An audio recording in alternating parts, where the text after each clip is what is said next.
Ne vous étonnez pas si je viens vous entretenir ici de l'astre des nuits. Il nous est peut-être réservé d'être les colons de ce monde inconnu. Comprenez-moi, secondez-moi de tout votre pouvoir. Je vous mènerai à sa conquête, et son nom se joindra à ceux des 36 États qui forment ce grand pays de l'Union. On a beaucoup étudié la Lune.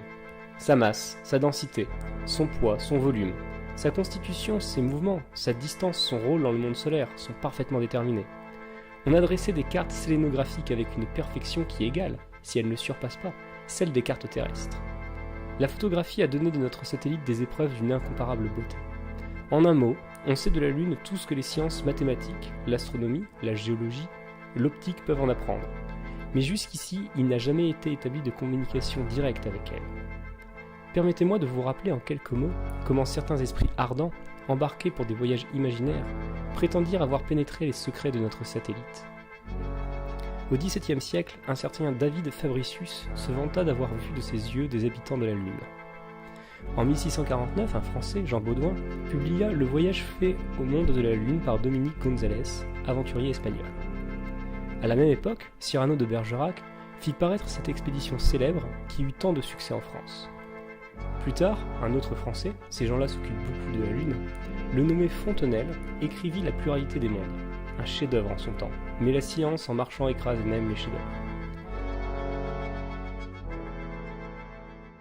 Je voulais vous offrir la Lune. Oh mais voilà un cadeau merveilleux. Et une fois que je serai arrivé avant eux sur la Lune, je mettrai un beau nœud autour pour l'offrir à mon épouse.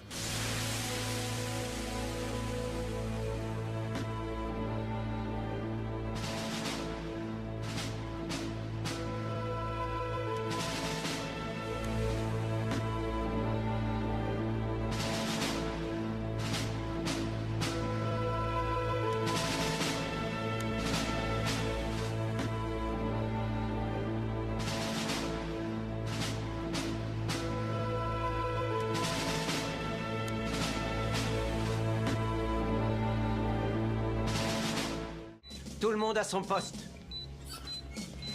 This is Apollo Saturn Launch Control. We passed the 6-minute mark in our countdown for Apollo 11, the flight to land of the first men on the moon.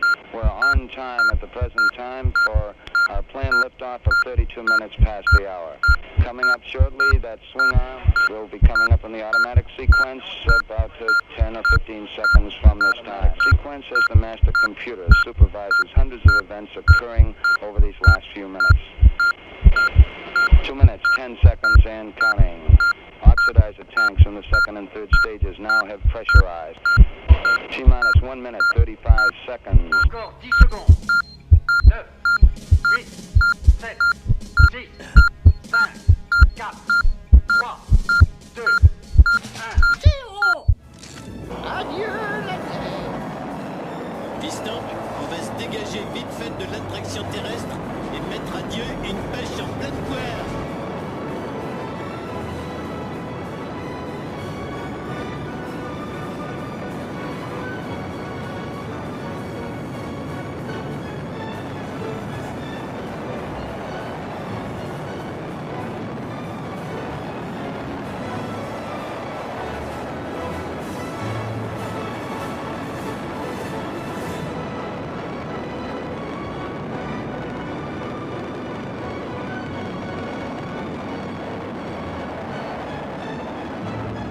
Ça y est, la voilà partie. Nous avons envoyé le fusée vers la Lune. Vers la Lune. Vous vous rendez compte de ce que signifient ces trois petits mots? Vers la Lune.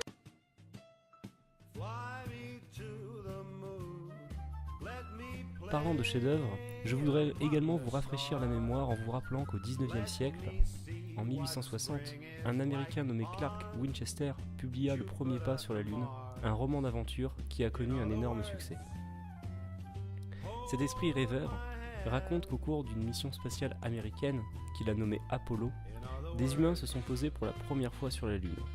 Un vaisseau spatial, raconte-t-il, est lancé un 16 juillet en 1969 par le biais d'une sorte de fusée géante dite Saturne, emportant un équipage composé de 3 hommes. 3 personnages principaux que notre écrivain présente en tant que Neil Armstrong, capitaine du module lunaire et commandant de la mission, Buzz Aldrin, celui qui accompagnera Armstrong pour réaliser leur premier pas sur le sol lunaire, et enfin Michael Collins, et c'est lui qui se chargera du module de commande et de service. Notre romancier explique, tout en se projetant au XXe siècle, que la fusée Saturn faisait une centaine de mètres de haut et pesait environ 3000 tonnes, sans oublier que sa puissance dépassait les 150 millions de chevaux-vapeur d'après la description précise, ce qui aurait permis à cette invention issue d'une imagination débordante de se lancer avec succès pour son voyage vers la Lune. 4 jours après le lancement de Saturne, d'après les détails de la narration, le module d'exploration lunaire parvint à se séparer correctement, emmenant Armstrong et Aldrin en route vers leur objectif. Quant à Collins, lui, il restera aux commandes d'Apollo autour de la Lune en orbite. Le 21 juillet, vers 4 heures, précise l'auteur, le héros de ce roman, Neil Armstrong, descend d'une échelle en aluminium et accomplit son premier pas sur la Lune. Il prononce ensuite la phrase suivante qui a particulièrement retenu mon attention, je cite « C'est un petit pas pour l'homme, un bond de géant pour l'humanité ». Quelques minutes plus tard, le deuxième élu, Buzz Aldrin, rejoint le capitaine sur la surface lunaire pour son premier pas également. Une fois à destination, émerveillé, Armstrong regarda autour de lui et commença à décrire ce qu'il découvrait tout en enregistrant, d'après l'auteur, ses propres paroles à l'aide d'un dispositif d'enregistrement lié à son grand casque isolant en forme de bulle entourant sa tête. Notre romancier lunaire délivre les secrets du bel astre à travers les yeux d'Armstrong. Celui-ci décrivait avec exaltation une plage de sable d'un blanc brillant s'offre à notre vue. Elle est entourée d'une ceinture de rochers sauvages ayant l'apparence de vastes châteaux de marbre vert et séparée par des brèches profondes, pratiquées d'environ 200 ou 300 pieds, dans de grotesques blocs de craie ou de gypse. Nous n'avons pas encore bien étudié la profondeur. Tout cela est couronné par des feuillages tremblants d'arbres inconnus, dont les rameaux semblables à des plumes ou festons, lorsqu'ils se balancent le long de ces murailles resplendissantes. À cet aspect, j'ai envie de rester muet d'admiration. L'aventurier se tut pendant un moment, prit une bouffée artificielle d'aspiration bien oxygénée et reprit. Nous voyons désormais de l'eau, c'est incroyable. Elle paraît aussi bleue que celle du profond océan. Elle se brise sur la grève en énormes flots argentés.